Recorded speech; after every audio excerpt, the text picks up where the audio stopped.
Hello, everyone. Welcome to another VMware code session.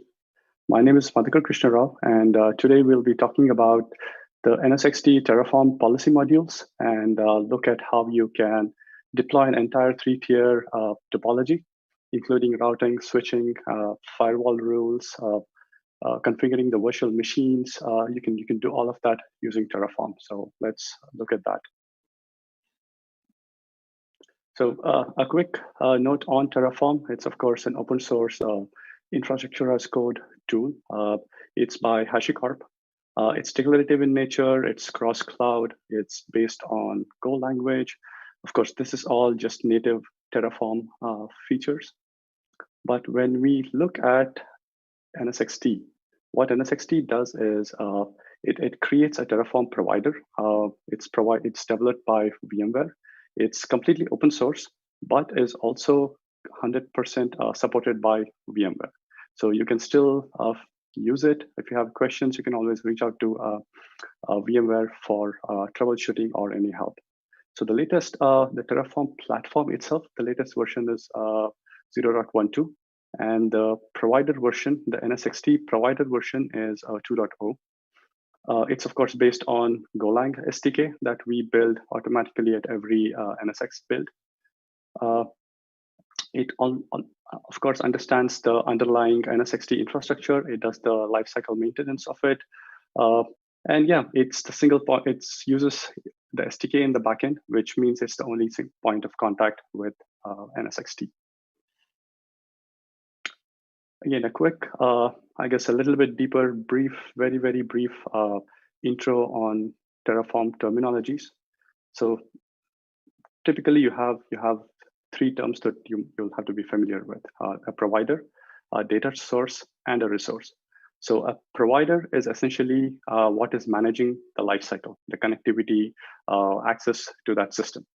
Now, here it says in the example shown on the screen, you see it's provider NSX-T, which means it's an NSX-T provider. So you have the NSX-T's username, password, and connection parameters. A data source is how Terraform can read an existing object that is created outside of Terraform. And a resource is a component within the infrastructure that Terraform currently owns. It can create that object. It can edit that object. And you can also see that in the example on the screen, the transport zone is actually referencing a data source on the third line. So we'll actually look more about all these things when we look at the source code. As I said, so the main goal of today's session is to deploy a complete three-tier topology. The assumption is that you already have a tier 0 gateway, which provides your north-south connectivity. Maybe BGP is configured, maybe other static routes are configured. So Terraform has the ability to just connect to your tier 0 gateway. And then from an NSX-T perspective, what we need is a tier 1 gateway. It's another router. It can manage your services. It provides connectivity to other segments. And it's also a design that I just chose for this demonstration. So using Terraform, you can create your tier 1 gateway. And then, of course, for a three-tier topology, the topology is not complete without the three segments. I have one segment for web applications, one for app, the third for DB. Finally, I'm going to create a couple of groups, segments, and have DFW policies. Now, this is important because you want to protect your virtual machines the moment they come up. So I already have the DFW rules in place before I configure the VMs. Now, the good thing about using a Terraform as a platform to automate is you can seamlessly switch between different providers. Now, as I mentioned, NSX-T has its own provider, and so does vSphere. So when you want to configure a VM, so in my case, I do want to create a new VM, one for web, app, and DB. I want to change its network so that it's now connected to the segments that I just created.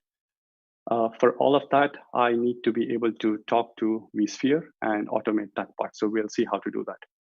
Finally, I'm also going to tag the VMs so that the dynamic groups within NSX-T can read the VMs, and then enforce your firewall policies.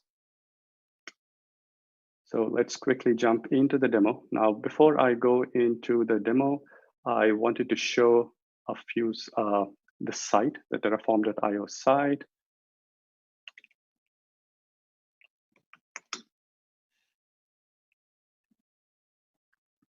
So as you see, you can just Google for it, or you can go to the terraform.io site, look at providers and NSX-T. It's fully documented. It has examples. It has good descriptions of how to do the connectivity, what various parameters that can be used. I will be talking more about these things when I go through the code, but if you just want to look at the URL, there it is. Now, in terms of getting Terraform itself, so we go to downloads, in the same link, you will see that Terraform is available for a wide variety of platforms. Pick and choose whatever you want. In my case, my setup is Ubuntu virtual machine. So I picked up the 64-bit Linux Tarball. In my VM, I have already installed Terraform. So you could once you install it, I guess the first thing you can check is do a Terraform version.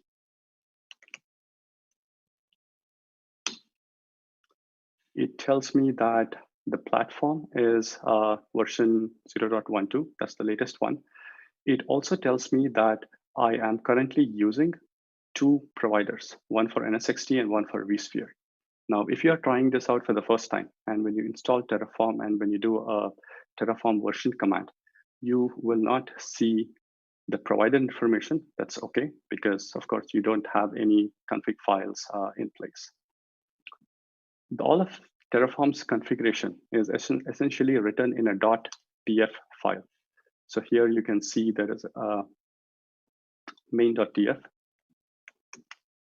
If I open that, of course, you might have noticed a readme.md, which means all of this code is already on GitHub. I will show you the link for that too at the end.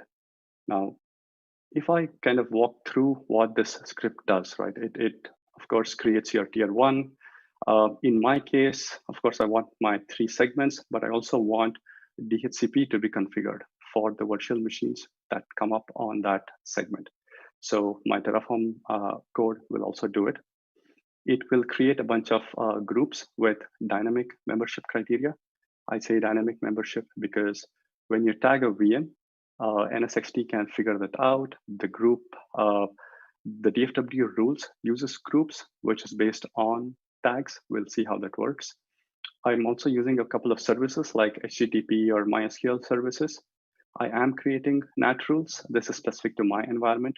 You can choose not to do these. Plus, of course, it's also going to tag the VMs so that the DFW rules can pick it. So as I mentioned in the slide before, the tier 1 gateway, we assume that it's pre-provisioned. Typically, your north-south gateway, your north-south router is already configured within your organization. So Terraform is just going to consume it. There are a couple of other NSX-T related system infrastructure that are needed. One is the transport zone and edge cluster. Of course, when you're deploying a router, you know that the routers do get deployed on the edges, especially when there are any services on it. Since we are deploying a Dhcp server, I'm going to create an edge cluster and keep it ready. Towards the end, when I want to create a new VM, I'm going to clone from an existing template in my case. So I have that VM template available in vSphere as well. It, of course, uses the 3 HTTP, MySQL, and HSS services that are inbuilt within NSX-T. Now, a quick look at what I just mentioned, right? So you have your NSX-T environment. If you go under System Nodes, you can see I have an edge node and an edge cluster defined. If I go look at my vSphere environment, I have 2 clusters, 1 host each. This is just my lab environment. There are no virtual machines on this. However, I do have a template available. If I go under networking, all I'll see is a distributed switch. You're all familiar with the vSphere distributed switch. So I just have one of those and everything all set for Terraform to consume. Now, walking through the code a little bit more, right? The first, of course, is how you can connect to NSX. That's what the provider tells you to do. So this is my IP address, username, password, whether I want unverified SSL because mine is a self-signed cert, I've set it to true. Number of retries, NSX-T returns 429 if the server is overloaded when you're making too many API calls. So I have a retry on 429 written code. Terraform as a language, as a declarative language, also lets you create variables. Although in my example, I have mostly hard-coded strings, but you could use a variable in this format. Now, this is very Terraform specific. You can choose to define all your variables in the same file, or you can choose to define a variable in a separate file and just include it here. The choice is entirely up to you.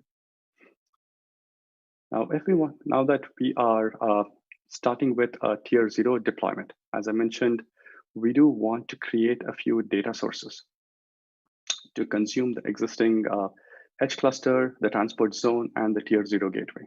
So all I have to do from a Terraform perspective is define a data source. This is the name of the data source as defined in our provider. The name, which I'm going to use to refer to this specific data source within this script. The scope of this name is only within this script. And this is the actual object it refers to on NSX-T.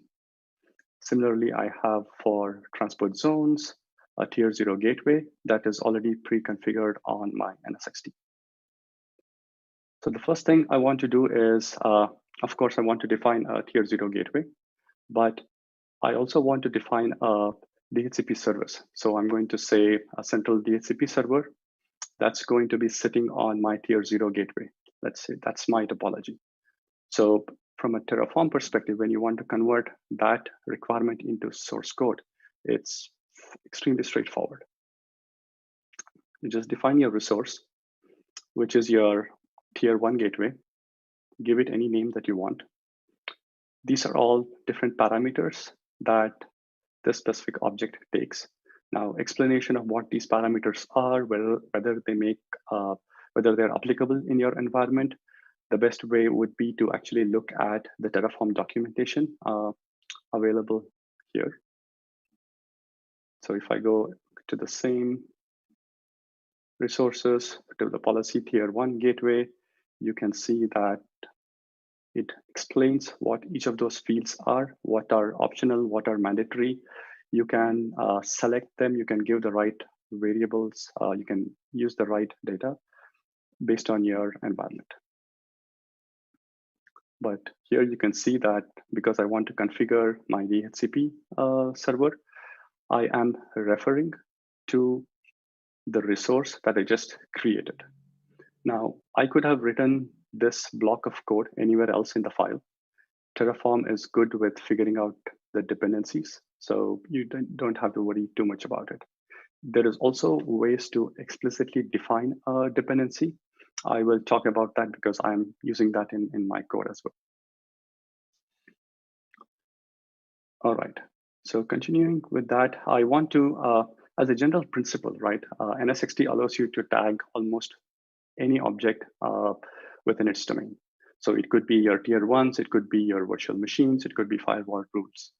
So as a general principle, what I do is tag all of the resources that my scripts are creating. That way, when I go to NSX, it's extremely easy for me to search for a specific object based on the tag.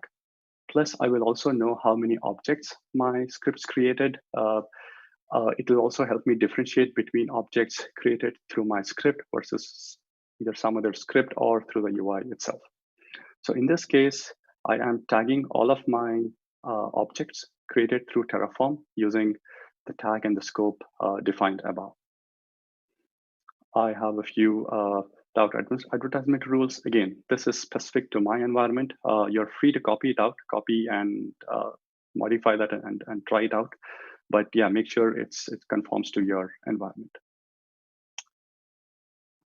And then comes my segment. So of course, now that we talked about the first tier 0 gateway, I now want to create 3 of my segments. So the first segment, I just call it a web tier. You can see that I am saying this specific segment has to be connected to the tier 1 gateway that I just defined above. Similarly, I'm also saying this segment will use overlay transport zone, which I had defined above. Now notice the difference between how I'm referencing a data source versus a resource. Just a Terraform syntax nuance. This is my subnet information for this segment, nothing special about it. Advanced configuration, I want to make sure the segment is connected the moment I create it. And I also explicitly tag, you can have multiple tags on this object. So I'm explicitly tagging this as a web tier, whereas I'm also using the default Terraform tag for the object. Again, this is to just showcase that you can use the tag object multiple times. Similarly, I'm creating a app segment. The format looks very similar. You can define your connectivity path. Again, it's connected to the same tier 1 gateway. It uses the same overlay segment and defines another CIDR for your app segment. I have tags and the third segment as well. It's defined in exactly the same way. A few of the parameters change. The next is I'm jumping into creating different groups. I mentioned I want to create different dynamic groups so that I can use them in my firewall rules. So I have a group that encompasses all of the VMs. This is just so that if I want to search for it, or if I want to enable certain DFW rules common to all VMs, it just gets easier this way. Then I'm grouping all my VMs with the tag web as a web group. This is how I am going to differentiate a web VM versus an app VM. Plus, because I'm basing this on a tag, so tomorrow, if you, let's say, you have a lot of load to your web server and you want to scale it out, you create a few more web servers. All you have to do is tag it. You don't have to change your firewall rule. NSX-T will be smart enough to figure out that there are new workloads that needs protection. This is exactly what a dynamic group membership does. It creates a few more groups, one for app, one for DB.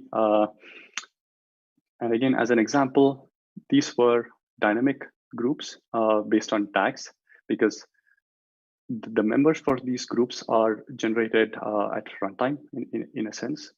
Whereas you can also create static groups or groups with static members. In this case, I'm creating an IP set with a bunch of static IPs. Maybe I want to use these as external connectivity for external systems. Maybe I want to allow connections from only these external IPs into my applications. So just based on that, you can define it. Then I start creating services. Again, DFW rules can use services. Of course, it's a full-fledged L4 to L7 firewall. So you can use services. So I'm starting with a specific custom service. It's a TCP connection on port 8443. So I want to define it that way. But as you can see, because I'm defining this service, it's a resource. However, I also want to use an existing HTTPS service. So I'm going to use the data source for it. I don't have to define this. NSX-T already has it. And because I want to consume this through Terraform, I'm going to kind of refer to it as a data source within my source code. All right, so all of my objects are created. Now I'm going to actually create my firewall rule. Now it looks complex, but it's not. Once this translates to what you see in the UI, which I'll show in a minute, you will see that this is just writing everything out in a very simple declarative way. You don't have to worry about the underlying Go language syntax. You don't have to worry about any API calls. As a user, as a consumer, you just give a bunch of name value pairs, and Terraform helps you do the rest. So here I'm creating one section with a specific set of attributes. Then I'm creating a bunch of rules. I'm creating a rule to allow HTTP traffic. I'm creating a rule to allow SSH, connections between web and app and DB. Again, this is more of an example of how you can define your rules. Of course, you'll have to change it and massage it to meet your explicit needs. But yeah, it kind of gives you a starting point for it. Plus, I have a simple rule that also lets every virtual machine ping each other. I'll come back to this rule again later. Finally, I have a deny all rule. So it's more of a whitelist, and the default is reject. Along with that, I decided to have Nat rules in place on my tier 1. So I have created a bunch of Nat rules. Again, the definition is pretty straightforward. What each of these variables mean, what attributes are there, what other options are available are all extremely well documented on the site. You just take a look. So I'm creating, I think, 4 Nat rules. This, in theory, kind of completes my entire topology that are required to support a 3-tier app. So I have routing in place, I have switching in place, and I have firewall security with dynamic memberships and services in place. Now, what about the rest of the code, right? When you're dealing with NSX-T 2.4 and above, or of course I'm going to run this with NSX-T 3.0. We have a policy layer, and then we have the imperative object layer, the old MP APIs as we call it. You want to make sure that whatever you define in the policy layer is actually realized. Now, if you're looking at the UI, that's straightforward. You can make sure the object is available, make sure the connectivity is green. There is an implicit way you're actually waiting for confirmation. But when you're automating, it's extremely important to do the same. You have to automate validation as well. That's very, very important.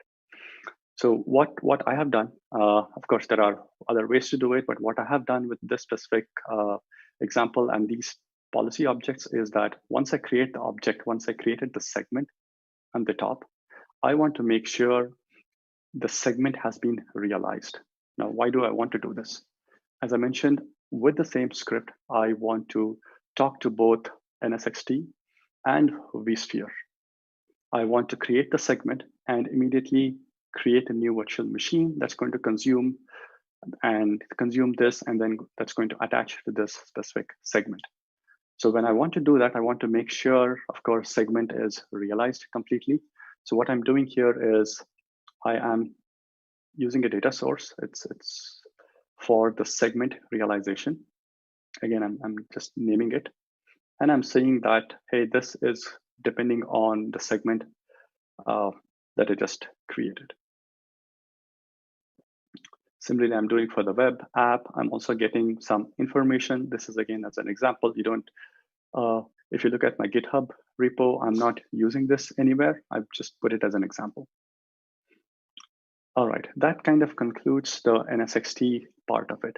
Now, before I jump into the vSphere part, I just want to kind of run this script because it is going to take about 3 minutes or so because I am cloning 3 VMs.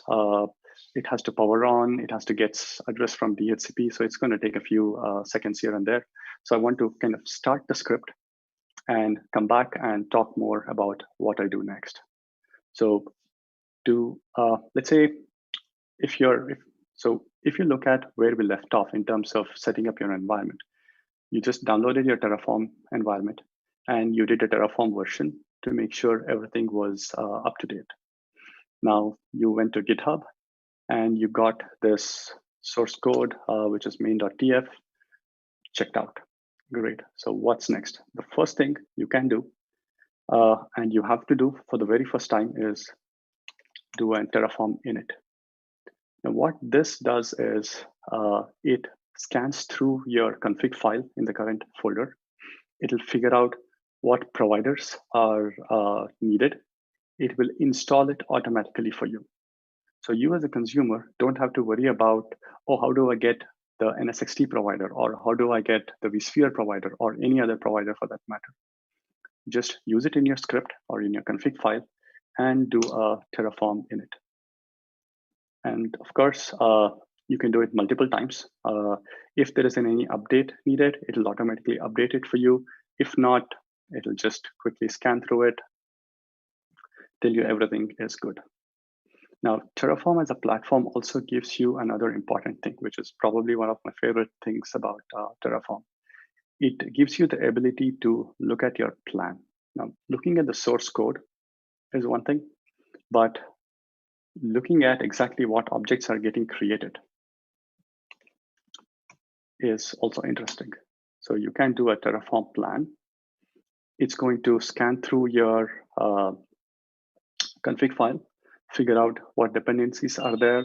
It'll figure out what objects have to be created, what objects have to be deleted, if any, what objects have to be modified. So it'll do all the hard work for you. It'll give it to you in a very nice format. In this case, because I'm creating this for the very first time, all the objects have a green plus on it. If there are any edits, it'll actually show you in a different way. And I'll show that in a short while. So now that I have kind of went through my plan, I know that this is exactly what I want to do. To apply this plan, all I do is, as the term says, apply. Now I can press enter. It's going to go through the plan, and then it's going to ask for confirmation again. But if I don't want to wait for that confirmation, and if you're kind of scripting this out, if you kind of want to do a one-button install for everything, you could do this. You can just do auto approve. So which means that the yes, the accept is implicit. This is almost like doing a yum install minus y, just as an equivalent. So the objects are refreshed. So Terraform maintains a local state machine. It looks at all the config files. It looks at objects that it has to read as a data source, and then it builds its own local state machine, which means that it kind of compares everything to that state machine. So that's what it's doing right now. And then once it finishes that, it starts creating the objects, one depending upon the order. Now, I will also show how the order, how it figures out the order towards the end, but that's more of Terraform internals. So now you see it's already finished creating all of the NSX-T components. You can see that it's started to create my 3 VMs. So let's jump to vCenter and see what it's doing. So this is my vCenter environment. Let me bring this up a bit. You can see the cloning is still going on. If you noticed, before we only had the distributed switch.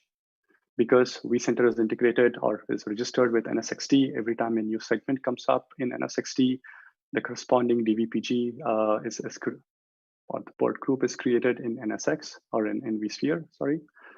And in my case, I'm using the latest NSX 3.0 and vSphere 7.0 with the VDS 7.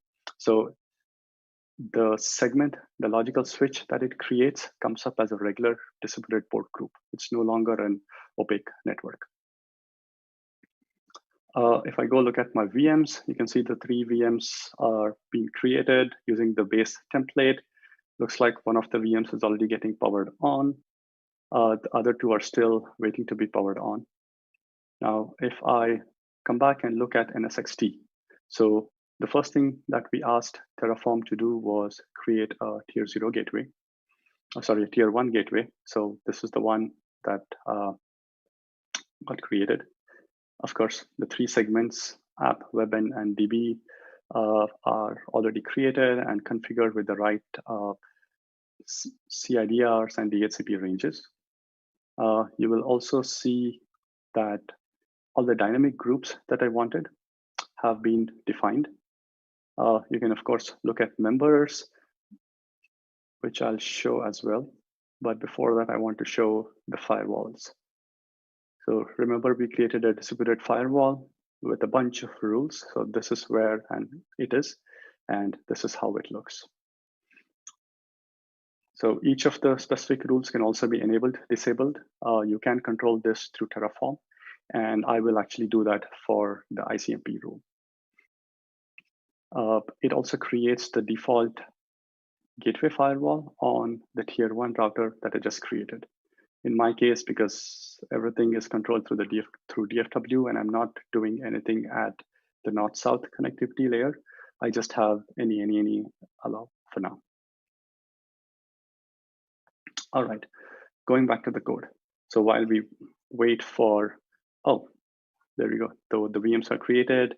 And if you noticed here, the tags were also applied, which means if we go back to NSX-T, look at virtual machines, you see that each of these 3 virtual machines are already recognized by NSX-T. It has 2 different tags. One is the generic demo tag that I have.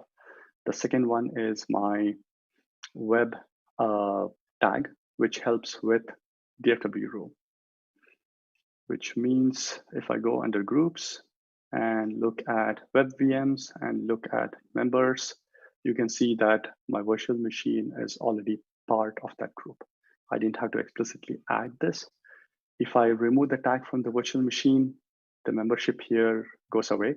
If I add it back, of course, or if I add more VMs with the same tag, you will see all of the information here.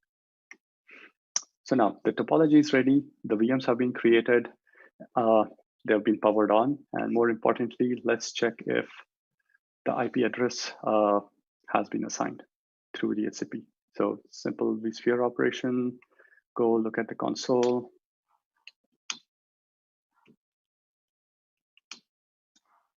Let's see if I gave the password right. Nope.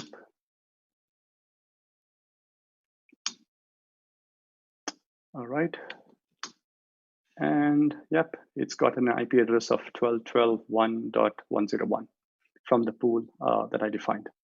So at this point, let me check what the IP for any other VM is. So for this app VM, it's 12.12.2.100.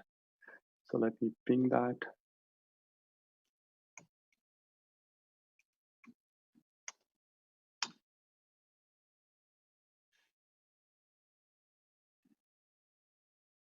Uh, 2.100, sorry about that. All right, so the VMs can, of course, ping each other. Now what I'll do is let the ping happen. I will go back to my Terraform config file and make some edits. Now, of course, Terraform is not just good for creating objects. It can also manage your objects, which means that you can come back, edit objects, modify it. So in my case, I will look at my ICMP rule, and I'm going to disable it. So that's it. I didn't do anything else. So now I'm going to do my apply again. Now, as a user, I don't have to worry about other objects that were created. Terraform is smart enough to figure out that what changes needs to happen. But this time, I'm not going to auto approve. I'm just going to do an apply because I want to see what exactly Terraform did in terms of making a plan and looking at the difference between the 2 configs, what was existing and what, based on what changes I made. All right, so before I do, yes, it says there are 7 to change. It's because some of the IDs are generated by at runtime, so it thinks they might need to be updated. But if you can see, the pluses are all gone. There is a kind of a tilde mark, which tells that these objects have to be modified. And if I can go look at my DFW rule, allow, right here, you can see that the false is being changed to true for this specific attribute. So I type yes, because yes, of course, I know I did the change. I want that to happen, and done. So if I go back, you can see the pings have stopped working. Let me kill the ping. The pings stopped working because if I go back to DFW rule, that specific ICMP rule is now disabled. So the default rule of reject is hitting for ICMP packets, and it's getting rejected. So yeah, that was extremely easy way to deploy your entire 3-tier topology using NSX-T provider and vSphere provider. So now let me go back. I know I said I'm going to come back to the vSphere provider, which I'll do. Approximately that line number. All right. So till this point, it was all NSX-T provider information. Now that you kind of saw NSX-T provider, you will also see that the provider for vSphere is something similar. You give the username, passwords, the connectivity type. And here, because I'm dealing with virtual machines, if I want to create a virtual machine in vSphere, of course, I need to tell vSphere which data center to use, which cluster to use, which data store to use, and which host to put it on. And all of this information is the inventory is already there in vSphere. And if Terraform wants to know about it, of course, you have to do a data source for it. So here is all the data sources for the data centers. You will also see ones for cluster and data store down below. The second thing is when you create a VM, you of course want to attach it to the segment that you just created. You want to attach the web VM to the web segment, app VM to the app segment. So to use those segments, I need to be able to include the segments that vSphere sees as a data source. Because the moment NSX-T created the segments, those segments appear in vSphere as distributed port groups. We saw that in the UI. From a Terraform script perspective, these objects are still distributed port groups, DVPGs. So they will be referenced as vSphere network. So there is a default vSphere network module. The name of it, this is the name of the object in my inventory. This is the data center in which that object will be found. And this is the resource it depends on. Now, why exactly did I do this? Because of that implicit dependency. Remember, if you're doing it through the UI, you know that when you create a segment, you kind of wait for a screen refresh or look for a green confirmation dot in the UI. Now with scripts, that's hard to do. This is true for any sort of automation. So you want to make sure that your automation that you're building is can deal with such kind of validations. It has to do validations in between and either pause or exit if the validation does not succeed. So I have the data sources for my vSphere network, which is my web app and DB DVPGs, a bunch of other data sources for my clusters, for my 2 clusters, for my different data stores that I have, and for my template. Now that I had defined all of it, I am going to clone a virtual machine using the vSphere virtual machine resource. I am going to give it the template UUID, which I just defined before. And the most important one, the network here.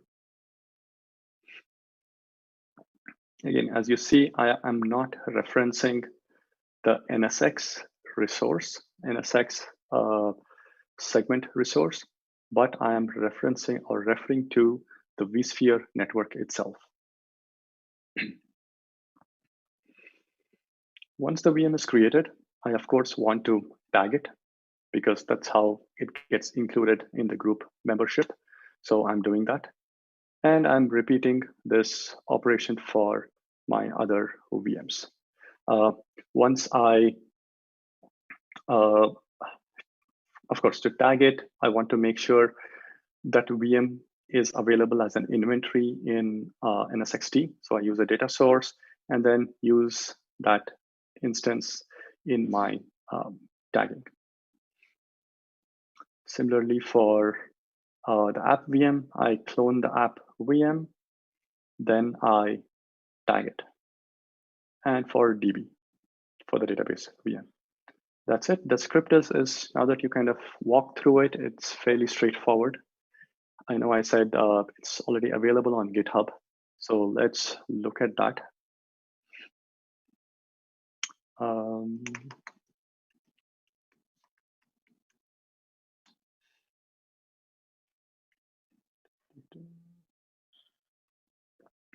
So there you go. You can come back to this anytime you want.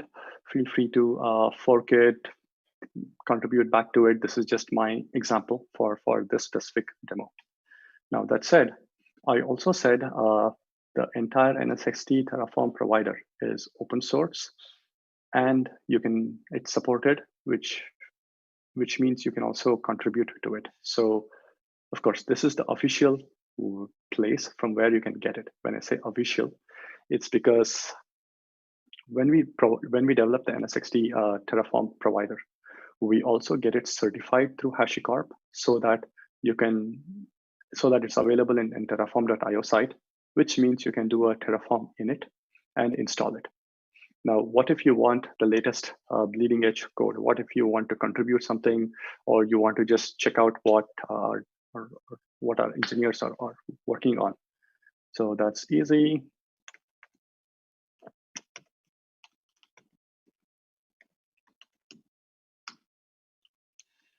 Go to the official Terraform Providers NSX-T repo page. This is public. Anyone can fork this. Anyone can contribute back to this. If you have, because this is open source, we run it like an open source project. If you find any issues, just file an issue on GitHub. All of us from the project management team, engineering, we are very active on this repo. We do look at it, we do respond to it. You can also file your feature requests through GitHub if you want to. And we'll be more than happy to accept pull requests. So if you think there is a small change that you want to contribute back, you want to add to the examples, please feel free to do it. Just send in a pull request. We will look at it, approve it, and when the next release happens, it'll be part of the main upstream code. So that'll be good. Now, the GitHub repository also has information about compiling from the source. Now, of course, the automated installation using the Terraform init is the recommended preferred way if you don't want to deal with any code compilation. But if you want to look at the latest code, if you want to just play around with it, you can. You can just download it, do a make command. The instructions are all on GitHub. This will give you a binary. You place it in the right folder, which is explained in the document. Now, I've already done this process on my setup. So I'll go to that folder. So here is my provider that I compiled from my sources. Now, in this case, if I can do a Terraform version, and I want to show the difference between what we saw before and what we see now. And I'm doing sudo in my case because I kept it in the root folder. If you have it somewhere else in your local user folders, you don't need sudo.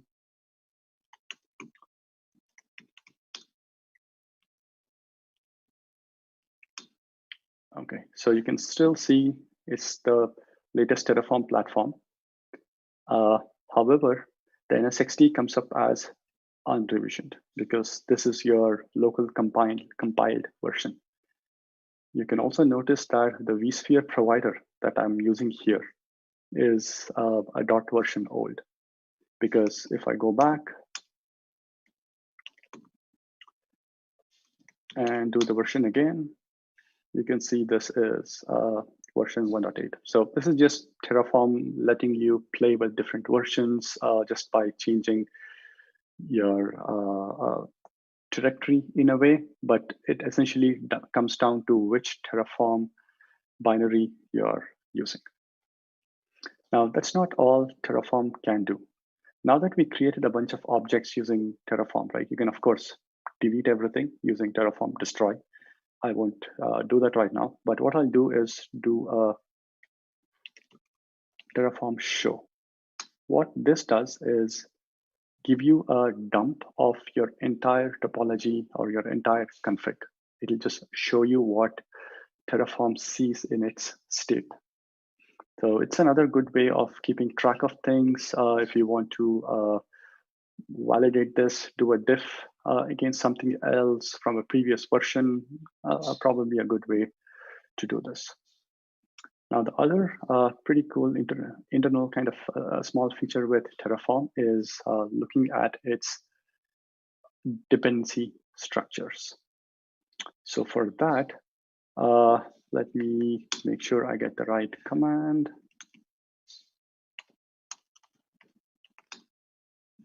All right. There is a command called Terraform graph. It essentially gives you everything in a dot format. You can, of course, convert that into a PNG file. Happens pretty quick. And let me actually show you how this looks.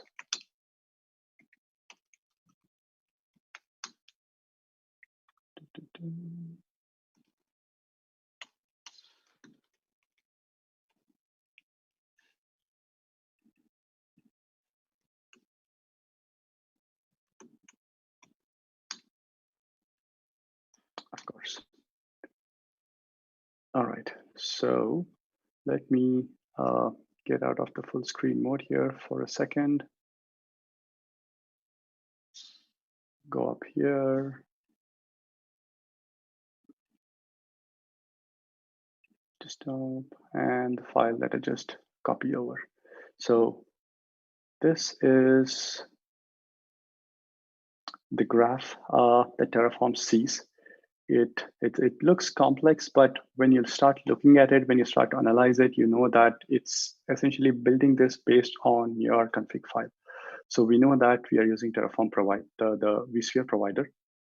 Of course, it needs your data center, clusters.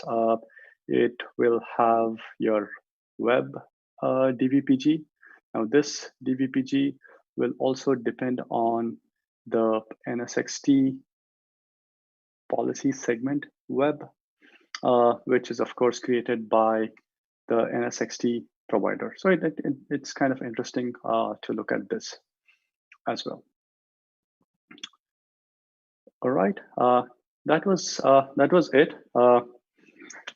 Thank you for spending some time on this. I hope you play around with Terraform. I hope you look at NSX-T, use this for your automation, and we'll be more than happy if you contribute back. We highly encourage contributions from the feed. Thank you.